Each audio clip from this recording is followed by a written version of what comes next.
ভিডিওটির নাম মেঘ। কথা বেড়ে না দেখেই ভিডিওটি দেখেন, বুঝতে পারবেন। সাধারণ মানুষ গরিব থেকে কিভাবে বড়লোক হওয়া যায় তা একটি অনুমান।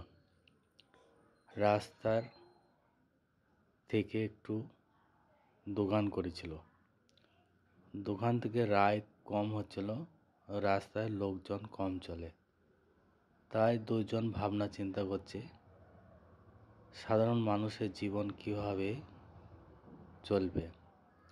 খুব ব্যস্ততা হয়ে গেছিল, তাই ও রাস্তায় দাঁড়িয়ে ভাবনা চিন্তা করছে কিভাবে আমাদের এই সংসার চলবে, তাই পরিকল্পনা করছে।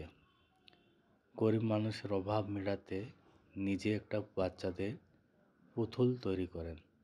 ভাবতে থাকেন এইভাবে চলতে পারে না। রাস্তার ঠিক গাড়ি চলাচল করে, রাস্তার একটি মালিক কন্ট্রাক্ট নিচ্ছে রাস্তা মেরামত করার জন্য।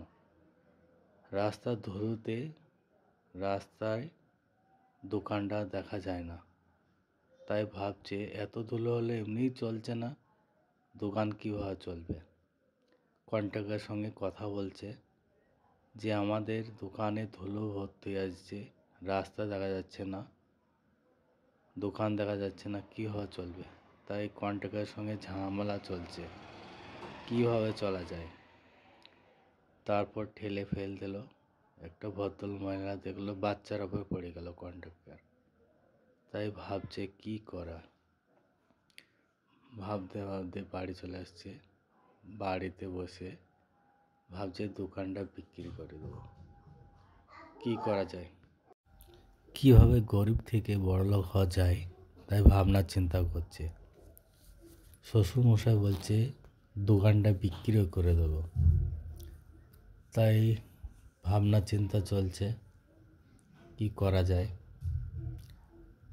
গাড়িটা খারাপ হয়ে যায়, রাস্তা ইঞ্জিনিয়ারের গাড়িটা মেরামত করে দেয়। এবার বাড়ির ওয়াইফের সঙ্গে কথা বলছে, শ্বশুরমশাই কি দোকানটা বিক্রি করে দেবে? বলছে হ্যাঁ। তাহলে কি হবে?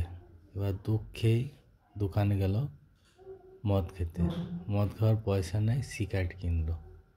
সিগারেট খাচ্ছে, বাচ্চাটা একটি বিয়ার গিফট করলো। বাচ্চাটার এক সময় হেল্প করেছিল, তাই বাচ্চাটি মনে আছে।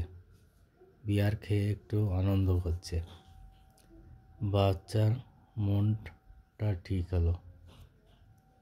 তারপর ভাবনা চিন্তা করতে লাগলো